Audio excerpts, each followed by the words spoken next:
ചോദ്യം ഒന്ന്, ഏതെങ്കിലും സമ്മർദ്ദത്തിന് വഴിപ്പെട്ട് അമേരിക്കയുമായി നമ്മൾ വ്യാപാര കരാറിൽ ഒപ്പിട്ട് അമേരിക്കയ്ക്ക് അനുകൂലമായ തരത്തിൽ നമ്മൾ ഇളവുകൾ നൽകിയിട്ടുണ്ടോ? എന്തെങ്കിലും ഈ നിമിഷം വരെയും ഒരു മറുപടി പറഞ്ഞോ? ചോദ്യം നമ്പർ 2, കർഷകർ സുരക്ഷിതരാണോ? കാർഷിക ഉൽപ്പന്നങ്ങൾക്ക് അമേരിക്കയിൽ നിന്ന് ഇന്ത്യയിലേക്ക് അവ ഇറക്കുമതി ചെയ്യുമ്പോൾ അവയ്ക്ക് 0 നികുതിയാക്കി മാറ്റിയിട്ടുണ്ടോ? ചോദ്യത്തിന് ഏതെങ്കിലും ഒരു മന്ത്രി ഇതുവരെയും ഉത്തരം പറഞ്ഞു? മൂന്നാമത്തത്, നമ്മളുടെ പ്രതിപക്ഷ നേതാവ് ചോദിച്ച ചോദ്യം തന്നെ, റഷ്യയിൽ നിന്ന് എണ്ണ വാങ്ങുന്നത് ഇന്ത്യ നിർത്തി എന്ന് പറയുന്നത് ശരിയാണോ? അങ്ങനെ ഒരു തീരുമാനം ഇന്ത്യക്ക് വേണ്ടി ഡൊണാൾഡ് ട്രംപ് പറയുന്നത് ശരിയാണോ? ഈ 3 ചോദ്യങ്ങളാണ് ഖാർഗെ ചോദിച്ചത്. ഈ 3 ചോദ്യത്തിനും ഉത്തരം ഇന്ന് നൽകിയിട്ടില്ല. കൂടാതെയാണ് പ്രതിപക്ഷ നേതാവ് രാഹുൽ ഗാന്ധി ചോദിച്ച നരവനെയുടെ പുസ്തകം ഉയർത്തിക്കാട്ടി രാഷ്ട്രീയമായിട്ട് ഉത്തരവാദിത്വത്തിൽ നിന്ന് നിങ്ങൾ ഒഴിഞ്ഞു നിന്നില്ലേ? ചൈനയുടെ ടാങ്കുകൾ ഇന്ത്യയെ ആക്രമിക്കുന്ന സമയത്ത് 2020 ഓഗസ്റ്റിൽ അത് കരസേനാ മേധാവിയുടെ വാക്കുകൾ ഉദ്ധരിച്ചുകൊണ്ടുള്ള ചോദ്യത്തിന് മറുപടി പറഞ്ഞോ? മറുപടി പറഞ്ഞില്ല. എപ്സ്റ്റൈൻ ഫയലുമായി ബന്ധപ്പെട്ട് പ്രതിപക്ഷം ഉയർത്തിയ ആരോപണങ്ങൾക്ക് ഏതെങ്കിലും ഒരു വാക്കിൽ മറുപടി പറയാൻ പ്രധാനമന്ത്രി നരേന്ദ്രമോദിക്ക് സാധിച്ചോ? സാധിച്ചില്ല. പകരം പ്രധാനമന്ത്രി നരേന്ദ്രമോദി എന്താ ശ്രമിച്ചത്? ഇരവാദം ഉയർത്തി, അപരവിദ്വേഷം ഉയർത്തി, അടിസ്ഥാനരഹിതമായ ആരോപണങ്ങൾ ഉയർത്തി, വാചോടാപത്തിന്റെ റെട്ടറിക്കിന്റെ പുകമറയിൽ ഒളിച്ചിരുന്നു പതിവ് പോലെ. അതിനുശേഷം ലോക്സഭയിൽ പ്രസംഗിക്കാൻ കഴിയാതെ മോദി ഇതാദ്യമായി പ്രതിരോധത്തിലാകുന്നത് നമ്മൾ കണ്ടു. ഇന്നാണ് ശരിക്കും മോദിയുടെ കഴിഞ്ഞ 12 വർഷത്തിലെ ഏറ്റവും ശക്തമായ പ്രതിപക്ഷത്തിന്റെ ചൂട് മോദി മനസ്സിലാക്കിയത്. അത് മോദിക്ക് വാക്കുകൾ കൊണ്ട് പ്രതിരോധിക്കാൻ കഴിയുന്നതിനും അപ്പുറമുള്ള വികാരമായിരുന്നു ലോക്സഭയിൽ നമ്മൾ കണ്ടത്, രാജ്യസഭയിൽ നമ്മൾ കേട്ടത്. ഒടുവിൽ ലോക്സഭയിൽ നിന്ന് ഓടി രാജ്യസഭയിലെത്തി അവിടെ ഈ ചോദ്യങ്ങൾക്കൊന്നും മറുപടി പറയാതെ മൗനത്തിൽ ഒളിക്കുകയാണ് ചെയ്യുന്നത്. അതും ചില പുകമറകൾ സൃഷ്ടിച്ചുകൊണ്ട്. എന്താണെന്ന് പ്രധാനമന്ത്രി പറയുന്നത്? എന്താണ് പ്രധാനപ്പെട്ട ഇരവാദം? രാഹുൽ ഗാന്ധി പ്രസിഡന്റിനെയും ആദിവാസി വിഭാഗങ്ങളെയും ഒക്കെ ആക്ഷേപിച്ചു അത്രേ, ഭരണഘടനയെ ആക്ഷേപിച്ചു അത്രേ. ഈ ഭരണഘടന സ്വന്തം ഹൃദയത്തിലേക്ക് ചേർത്ത് പിടിച്ച് ഒരു മനുഷ്യൻ ഇന്ത്യയുടെ അതിർത്തിയിൽ അങ്ങോളം ഇങ്ങോളം നടത്തിയ യാത്രയുണ്ട്. ആ മനുഷ്യന്റെ പേരാണ് രാഹുൽ ഗാന്ധി. ആ രാഹുൽ ഗാന്ധി വളരെ കൃത്യമായി ഇന്ത്യയുടെ കരസേനാ മേധാവി, മുൻ മേധാവിയുടെ വാക്കുകൾ ഉദ്ധരിച്ചുകൊണ്ട് നടത്തിയ ആക്രമണത്തിൽ പിടിച്ചു നിൽക്കാൻ കഴിയാതെ മോദി ഇരവാദത്തിൽ അഭയം പ്രാപിക്കുന്ന കാഴ്ചയാണ് നമ്മൾ കണ്ടത്.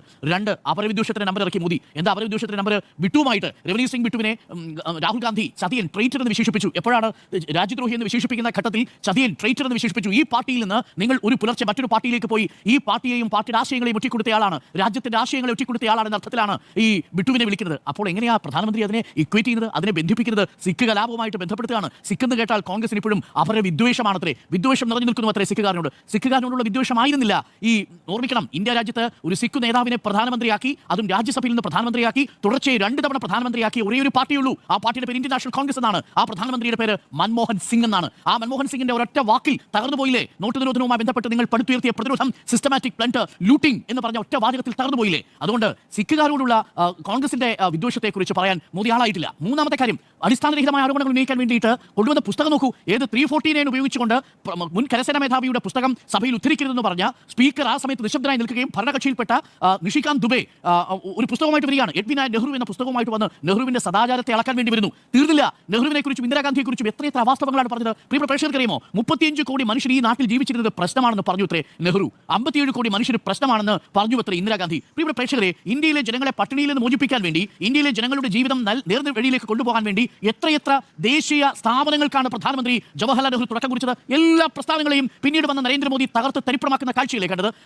എവിടെ പ്ലാനിംഗ് കമ്മീഷൻ മുതൽ ഇങ്ങോട്ട് ഓരോന്നോരോന്നായിട്ട് പറയാം. ശാസ്ത്രം കൊണ്ടാണ് പട്ടിണി മാറ്റേണ്ടതെന്ന് പറയുന്ന മനുഷ്യന് പകരം നിങ്ങൾ ഗോമൂത്രം കൊണ്ട് പട്ടിണി മാറ്റാൻ ഇറങ്ങിത്തിരിക്കുകയല്ലേ? പ്രാണപ്രതിഷ്ഠയ്ക്ക് നടക്കുന്ന ഒരു പ്രധാനമന്ത്രി മറുഭാഗത്തെ ശാസ്ത്രജ്ഞന്മാരുമായി കൂടിയാലോചിച്ച് ഹരിത വിപ്ലവം അടക്കമുള്ള പദ്ധതികളിലൂടെ സാധാരണ ജനങ്ങളുടെ ജീവിത നിലവാരം ഉയർത്താൻ പോകുന്ന പ്രധാനമന്ത്രി. അങ്ങനെ എത്രയെത്ര കമ്പാരിസൺസ് സാധ്യമാണ്. അതുകൊണ്ട് ഇന്ന് മോദി അവാസ്തവമായ കുപ്രചരണങ്ങൾ നടത്തി അപരവിദ്വേഷത്തിൻ്റെതായിട്ടുള്ള പുകമറയൊരുക്കി ഇരവാദത്തിന്റെ മറയിൽ ഒളിച്ചിരിക്കുകയായിരുന്നു എന്നുള്ളതാണ് ആദ്യത്തെ ഭാഗം. ഇനി ഏറ്റവും ശ്രദ്ധേയമായി നോക്കൂ, നരേന്ദ്രമോദി ത്രികോണ പ്രതിരോധത്തിലാണ് എന്നുള്ളതാണ്. എങ്ങനെയാണ് ത്രികോണ പ്രതിരോധത്തിൽ നരേന്ദ്രമോദി വരുന്നത്? 1, ഏകപക്ഷീയമായ വ്യാപാര കരാറല്ലേ അത്? പ്രിയ പ്രേക്ഷകരെ, അമേരിക്കയ്ക്ക് മാത്രം അനുകൂലമായ ഒരു നിലപാട് സ്വീകരിച്ചുകൊണ്ട് കാർഷിക മേഖലയെ പൂർണ്ണമായും തകർത്തെറിയുന്ന രീതിയിലുള്ള ഒരു നികുതി ഘടന കൊണ്ടുവന്നുകൊണ്ടാണ് അമേരിക്കയുമായിട്ട് ഇന്ത്യ വ്യാപാര കരാർ ഒപ്പിട്ടിരിക്കുന്നത്. ഇത് നമ്മൾ പറയുന്നതല്ല. പീയൂഷ് ഗോയൽ പറഞ്ഞതിൽ നിന്ന് ഒരു കാര്യവും ഇതുവരെ വ്യക്തമായിട്ടില്ല. പ്രധാനമന്ത്രി നരേന്ദ്രമോദി പറയുന്നതിൽ നിന്ന് ഒരു കാര്യവും വ്യക്തമായിട്ടില്ല. ആ കരാറിന്റെ ഉള്ളടക്കം എന്താ നമുക്കറിയില്ല.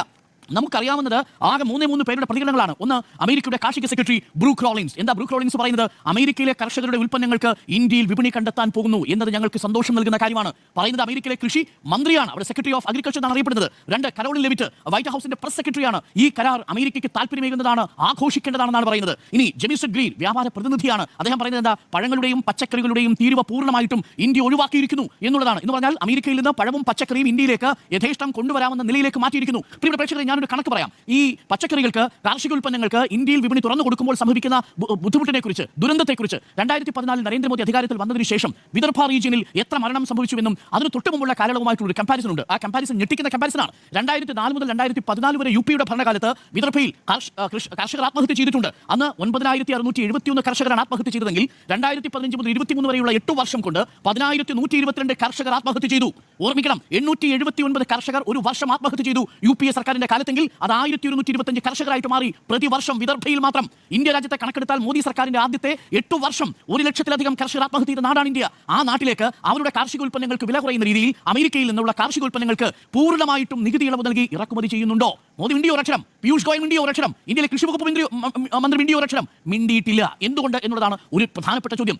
ഒരു കാര്യം കൂടി ഞാൻ പറയാം, പ്രിയപ്പെട്ട പ്രേക്ഷകരെ, ഒളിച്ചു കടത്തുന്നത് ഇതാദ്യമായിട്ടല്ല. എത്രയോ തവണ കാർഷിക ഉൽപ്പന്നങ്ങളുടെ നികുതി വെട്ടിക്കുറയ്ക്കാൻ വേണ്ടിയിട്ട് ശ്രമിക്കുന്നുണ്ട്. ഞാൻ 2 ഉദാഹരണങ്ങൾ പറയാം. ന്യൂസിലൻഡിൽ നിന്ന് ആപ്പിൾ ഇറക്കുമതി ചെയ്യാൻ വേണ്ടി തീരുമാനിക്കുന്നു. ന്യൂസിലൻഡിൽ വേണ്ടി ആപ്പിൾ ഇറക്കുമതി ചെയ്യുമ്പോൾ പറഞ്ഞു ആപ്പിൾ കർഷകർ നിരാശപ്പെടേണ്ട, നികുതി കുറവ് ചെയ്യില്ല. പിന്നീട് രഹസ്യമായി 25% കുറവ് ചെയ്ത് കൊടുത്തു. ന്യൂസിലൻഡിൽ നിന്ന് വരുന്ന ആപ്പിളിന് വേണ്ടിയിട്ട് അമേരിക്കയിലെ വാൽനട്ട് ബദാം പ്രൊഡക്ഷൻ ആദ്യം കൊടുക്കില്ല എന്ന് പറഞ്ഞു. രഹസ്യമായി ആരും അറിയാതെ നികുതി ഇളവ് ചെയ്ത സംവിധാനം ഉണ്ടാവുന്നു. ASEAN കരാർ പോലും ലംഘിച്ചുകൊണ്ട് പാം ഓയിലിന് നികുതി ഇളവ് കൊടുക്കുന്നു. ഇതാണ് നമ്മുടെ നാട്ടിൽ സംഭവിച്ചുകൊണ്ടിരിക്കുന്നത്. രഹസ്യ കരാറുകളിൽ ഏർപ്പെടുക. അമേരിക്കയുമായി എന്ത് രഹസ്യ കരാറാണ് നമ്മുടെ പ്രധാനമന്ത്രിക്കുള്ളത് എന്നുള്ളതാണ് ഒരു പ്രധാനപ്പെട്ട ചോദ്യം. രണ്ടാമത്തെ ഒരു ചോദ്യമുണ്ടല്ലോ, ഈ കരാറിലെ വ്യാപാര മിച്ചത്തെക്കുറിച്ച് ഇന്നിപ്പോൾ ധാരാളം പറയുന്നുണ്ട്. വ്യാപാര മിച്ചം ഉണ്ടാകുമ്പോൾ ഇന്ത്യക്ക് ഗുണകരമാകാൻ പോകുന്നു എന്നാണ് പ്രധാനമന്ത്രി നരേന്ദ്രമോദി പറയുന്നത്. ഒരൊറ്റ ചോദ്യമേ ഉള്ളൂ, ഇപ്പോൾ നമുക്ക് വ്യാപാര കരാറുണ്ട് എന്ന് പറയുന്ന സാഹചര്യത്തിൽ 3.69 ലക്ഷം കോടി രൂപ ഇപ്പോൾ ട്രേഡ് സർപ്ലസ് ഉള്ള വ്യാപാര മിച്ചമുള്ള നമ്മുടെ നാട്ടിൽ ഈ പറയുന്ന 50,000 കോടി US$ ഇറക്കുമതി നമ്മൾ പ്രോത്സാഹിപ്പിക്കുകയാണെങ്കിൽ എന്ത് സംഭവിക്കും? ഈ വ്യാപാര മിച്ചത്തിന് എന്ത് സംഭവിക്കും എന്നുള്ളതാണ് പ്രധാനപ്പെട്ട ചോദ്യം. പ്രിയപ്പെട്ട പ്രേക്ഷകർ, നിങ്ങൾക്കറിയുമോ ഈ വ്യാപാര യുദ്ധം തുടങ്ങുന്നതിന് മുൻപ് അമേരിക്കയിൽ നിന്ന് ഇന്ത്യയിലേക്ക് സാധനങ്ങൾ ഇറക്കുമതി ചെയ്യുന്നതിനും ഇന്ത്യയിൽ നിന്ന് അമേരിക്കയിലേക്ക് സാധനങ്ങൾ ഇറക്കുമതി ചെയ്യുന്നതിനുള്ള ടാക്സിന്റെ കമ്പാരിസൺ നോക്കിയാൽ മനസ്സിലാവും. ശരാശരി 2.5% ആയിരുന്നു ഇന്ത്യൻ ഉൽപ്പന്നങ്ങൾക്ക് അമേരിക്കയിലുള്ള നികുതി. അഥവാ ഇന്ത്യൻ ഉൽപ്പന്നങ്ങൾ അമേരിക്ക ഇറക്കുമതി ചെയ്യുമ്പോൾ നമ്മൾ കൊടുക്കേണ്ട നമ്മുടെ എക്സ്പോർട്ട് ഡ്യൂട്ടി. പക്ഷേ പ്രിയപ്പെട്ട പ്രേക്ഷകർ, നിങ്ങൾ അറിയണം, അതിനുശേഷം പിന്നീട് 5 മുതൽ 10% വരെ ആവുന്നു. ഇപ്പോൾ വ്യാപാര യുദ്ധത്തിന് മുമ്പ് ശരാശരി 5 മുതൽ 15% വരെ ആയിരുന്നത് ഇപ്പോൾ 18% ഉയരുന്നു. അപ്പോൾ 2.5% ആവറേജിൽ നിന്ന് 5 മുതൽ 15% വരെ, അതിനുശേഷം വീണ്ടും വ്യാപാര യുദ്ധത്തിന് ശേഷം 18% വരെ. എന്നാൽ മറുഭാഗത്തോ ഇന്ത്യ പൂർണ്ണമായിട്ടും അമേരിക്കയ്ക്ക് വേണ്ടി വിപണി തുറന്നുകൊടുത്ത് അമേരിക്കയിൽ നിന്നുള്ള ഉൽപ്പന്നങ്ങൾക്ക് 0% നികുതിയായിട്ട് മാറുന്ന സാഹചര്യം ഉണ്ടാകുന്നു. ഇത് അനീതിയാണെന്നാണ് ചൂണ്ടിക്കാട്ടിയത്. അപ്പോൾ പറയാണ് ബംഗ്ലാദേശിനും പാകിസ്ഥാനേക്കാളും കൂടുതലാണ്, കുറവല്ലേ നമ്മൾക്ക് ചുമത്തിയിരിക്കുന്ന നികുതി? ബംഗ്ലാദേശിനും പാകിസ്ഥാനും എത്ര? 19%, നമുക്കെത്ര? 18%. പക്ഷേ മോദി ഒരു കാൽക്കുലേഷൻ മറന്നുപോയി. എന്താ കാൽക്കുലേഷൻ? പാകിസ്ഥാനിലും ബംഗ്ലാദേശിലും ഉൽപ്പാദന ചെലവ് ഇന്ത്യ അപേക്ഷിച്ച് 30% കുറവാണ്. 30% ഉൽപ്പാദന ചെലവ് കുറവുള്ള രാജ്യത്തിന് 1% മാത്രം വ്യത്യാസം എന്ന് പറഞ്ഞാൽ അപ്പോഴും 29% ലാഭം പാകിസ്ഥാനും ബംഗ്ലാദേശിലുമാണ്. ഈ കണക്കുകളാണ് ഇന്ന് നരേന്ദ്രമോദിയും മോദിക്ക് വേണ്ടി സർക്കാർ അവതരിപ്പിക്കാൻ ശ്രമിച്ചത്. അങ്ങേയറ്റം പരിഹാസ്യമായ രീതിയിലായിരുന്നു പ്രതിരോധം. രണ്ടാമത്തെ ചോദ്യം, എവിടെ ദേശീയതയെക്കുറിച്ചുള്ള പ്രധാനപ്പെട്ട അവകാശവാദങ്ങൾ എല്ലാം പൊളിഞ്ഞു പാളീസായി വീഴുന്നത് കണ്ടില്ലേ? എവിടെ നരവനയുടെ പുസ്തകത്തെ ഉദ്ധരിച്ചുകൊണ്ട് രാഹുൽ ഗാന്ധി നടത്തിയ ശക്തമായ ചെറുത്തുനിൽപ്പിൽ നിങ്ങൾക്ക് ഉചിതമായ സമയത്ത് ഉചിതമായത് ചെയ്തുകൊള്ളൂ എന്ന് പറഞ്ഞ് ചൈനയുടെ മിലിറ്ററി ടാങ്കുകൾ ഇന്ത്യയെ ലക്ഷ്യമാക്കി വരുമ്പോൾ ഒരു രാജ്യത്തിന്റെ കരസേനാ മേധാവിയെ അസന്ദിഗ്ധാവസ്ഥയിലാക്കിയ ഒരു വളരെ പ്രധാനപ്പെട്ട ഒരു തീരുമാനം എടുക്കുന്നതിൽ നിന്ന് ഒഴിഞ്ഞുപോയ, സ്വന്തം രാഷ്ട്രീയ ഉത്തരവാദിത്വത്തിൽ നിന്ന് ഒഴിഞ്ഞുപോയ പ്രധാനമന്ത്രിയാണ് എന്ന വിമർശനത്തിലാണ്, ആ വിമർശനത്തിന്റെ മുറിവേറ്റ് നിൽക്കുന്ന പ്രധാനമന്ത്രിയാണ് നമ്മൾ കാണുന്നത്. മൂന്നാമത്തെ ഒരു ഭാഗം കൂടിയുണ്ട്, അതുകൂടി പറഞ്ഞ് അവസാനിപ്പിക്കാം. എപ്സ്റ്റൈൻ ഫയലുകളെ കുറിച്ച് എന്തെങ്കിലും നരേന്ദ്രമോദി വീഡിയോ നാണക്കേടായി നിൽക്കുകയില്ലേ? കുപ്രസിദ്ധ ലൈംഗിക കുറ്റവാളി 36-ലധികം വരുന്ന പ്രായപൂർത്തിയായ പെൺകുട്ടികളെ ലൈംഗിക വൃത്തിക്ക് ഉപയോഗിച്ചു എന്നതിന്റെ പേരിലും അതിലധികം പെൺകുട്ടികളെ പ്രമുഖർക്ക് കാഴ്ചവെച്ചു എന്നതിന്റെ പേരിലും ലൈംഗിക കുറ്റവാളിയായി 2019 വരെ ജയിലിലടച്ച് ഒടുവിൽ ആത്മഹത്യ ചെയ്ത് ദുരൂഹമായിട്ട് കൊല്ലപ്പെട്ട ഈ ജെഫ്രി എപ്സ്റ്റീന്റെ ഫയലുകളിൽ നമ്മുടെ പ്രധാനമന്ത്രിയുടെ പേരെങ്ങനെ വന്നു? പ്രിയപ്പെട്ട പ്രേക്ഷകരെ, ഞാൻ പറഞ്ഞു തരാം എങ്ങനെയാണ് ഈ ജെഫ്രി എപ്സ്റ്റീനെ ആയിട്ട് നരേന്ദ്രമോദിയും ട്രംപും തമ്മിൽ ബന്ധപ്പെട്ടിരിക്കുന്നത്. ഒരു വിഷ്യസ് ട്രയാങ്കിൾ ഉണ്ട്. ട്രയാങ്കിൾ എന്ന് പറഞ്ഞാൽ അതിന് അലംബാനിയുടെ പേര് കൂടി ചേർക്കണം, എങ്കിലാണ് ആ ബന്ധത്തിന്റെ ചിത്രം വ്യക്തമാവുക. ഒറ്റ ഉദാഹരണം ഞാൻ പറയാം. 2017 ജൂലൈ മാസത്തിൽ നമ്മുടെ നരേന്ദ്രമോദി ഇസ്രായേൽ സന്ദർശനം നടത്തിയതാണല്ലോ ആദ്യം പുറത്തു വന്നത്. അതുമാത്രമല്ല, നരേന്ദ്രമോദിയുമായി ഡൊണാൾഡ് ട്രംപുമായിട്ടുള്ള സൗഹൃദം, മൈ ഫ്രണ്ട് എന്ന് വിളിക്കത്തക്ക രീതിയിലുള്ള സൗഹൃദം എങ്ങനെ വളർന്നു എന്നുള്ളതിനെ കുറിച്ച് കൂടിയുള്ള ഡീറ്റെയിലിംഗ് ഈ ഫയലുകളിൽ ഉണ്ടെന്നാണ് മനസ്സിലാക്കുന്നത്. എങ്ങനെയാണ് ബന്ധപ്പെടുന്നത്? അനിൽ അംബാനി മോദിക്ക് വേണ്ടിയിട്ട് എപ്സ്റ്റീനുമായിട്ട് ബന്ധപ്പെടുന്നു. എപ്സ്റ്റീൻ അതിനുള്ള സാഹചര്യങ്ങൾ ഒരുക്കി കൊടുക്കുന്നു. ആ ബന്ധത്തെക്കുറിച്ചുള്ള ഫയലുകളാണ് പുറത്തു വന്നത്. ഒരൊറ്റ ഉദാഹരണം മാത്രം പറയാം. ഇസ്രായേൽ സന്ദർശനവുമായി ബന്ധപ്പെട്ട ഉദാഹരണമാണ്. 2017 മാർച്ച് മാസത്തിൽ അംബാനിയോട് എപ്സ്റ്റീൻ ചില കാര്യങ്ങൾ ചോദിക്കുന്നു. ആ ചോദ്യങ്ങൾ ചോദിക്കുമ്പോൾ മോദി ഇസ്രായേൽ സന്ദർശിക്കും എന്നൊരു മറുപടി അനിൽ അംബാനി എപ്സ്റ്റീന് വേണ്ടി നൽകുന്നു. എപ്സ്റ്റീൻ അത് അമേരിക്കയെ അറിയിക്കുന്നു. അതിനുശേഷം ജൂലൈ 6-ാം തീയതി ഇസ്രായേൽ സന്ദർശിക്കുന്നു. ജൂലൈ 26-ാം തീയതി ട്രംപുമായിട്ട് കൂടിക്കാഴ്ച നരേന്ദ്രമോദി നടത്തുന്നു. അതിനെക്കുറിച്ച് എപ്സ്റ്റീൻ പറഞ്ഞിരിക്കുന്ന മാർഗം ഇങ്ങനെയാണ്: ഇന്ത്യൻ പ്രധാനമന്ത്രി മോദി തന്റെ ഉപദേശം സ്വീകരിച്ചു. ഇസ്രായേലിൽ പോയി അമേരിക്കൻ പ്രസിഡന്റിന് വേണ്ടി പാട്ടും പാടി ഡാൻസും കളിച്ചു. സംഗതി ഏറ്റു എന്ന് പറഞ്ഞിരിക്കുന്നത് ഈ എപ്സ്റ്റീൻ ആണ്. എന്ത് സംഗതി ഏറ്റു? എന്താണ് സംഗതി? ഒരു ലൈംഗിക കുറ്റവാളിയായ എപ്സ്റ്റീന്റെ ഫയലുകളിൽ നമ്മുടെ രാജ്യത്തിന്റെ പ്രധാനമന്ത്രിയുടെ പേര് എങ്ങനെ വന്നു എന്നുള്ളതാണ് പ്രധാനപ്പെട്ട ചോദ്യം. ട്രംപിന്റെ അനുയായി ടോം റോക്കിന് ഒരു മെയിൽ അയച്ചത് എപ്സ്റ്റീൻ ആണ്. എന്താണ് എപ്സ്റ്റീൻ അയച്ചത്? ഈ മോദിയുമായിട്ടുള്ള സൗഹൃദമുണ്ട്, ട്രംപുമായിട്ടുള്ള സൗഹൃദത്തിൽ മോദി ആഗ്രഹിക്കുന്നു എന്ന മട്ടിൽ ഇടനിലക്കാരനായി നിൽക്കുന്നു. ഇന്ത്യൻ പ്രധാനമന്ത്രിക്ക് അമേരിക്കൻ പ്രസിഡന്റിന്റെ സൗഹൃദം വേണമെങ്കിൽ എപ്സ്റ്റീൻ എന്ന് പറയുന്ന ലൈംഗിക കുറ്റവാളിയുടെ ഇടനില വേണമോ എന്ന ചോദ്യം പ്രസക്തമാണ്. അതിന് പ്രധാനമന്ത്രി മറുപടി നൽകണ്ടേ? ഈ നിമിഷം വരെയും പ്രധാനമന്ത്രി മറുപടി നൽകിയില്ല. അതിനെ പ്രതിരോധിക്കാൻ വേണ്ടി യെഡ്യൂരയുടെയും നെഹ്റുവിന്റെയും പഴയ പുസ്തകം എടുത്തുകൊണ്ട് വന്ന് പാളിസാവുന്ന കാഴ്ചയാണ് നമ്മൾ കണ്ടത്. ചുരുക്കം പറഞ്ഞാൽ കഴിഞ്ഞ 12 വർഷത്തിൽ ഇതാദ്യമായി നരേന്ദ്രമോദി ലോക്സഭയിൽ പ്രസംഗിക്കാനാവാതെ, രാജ്യസഭയിൽ ഉയർത്തിയ ചോദ്യങ്ങൾക്കൊന്നും മറുപടിയില്ലാതെ എല്ലാ ആയുധങ്ങളും നഷ്ടപ്പെട്ടു നിൽക്കുന്ന പോരാളിയായി തീർന്നിരിക്കുന്നു എന്നുള്ളതാണ്. ഇതാദ്യമായി കരുത്തുറ്റ പ്രതിപക്ഷത്തിന്റെ കരുത്തറിഞ്ഞിരിക്കുന്നു പ്രധാനമന്ത്രി നരേന്ദ്രമോദി. അതുകൊണ്ട് തന്നെ കടുത്ത പ്രതിരോധത്തിലാണ്, ത്രികോണ പ്രതിരോധത്തിലാണ്.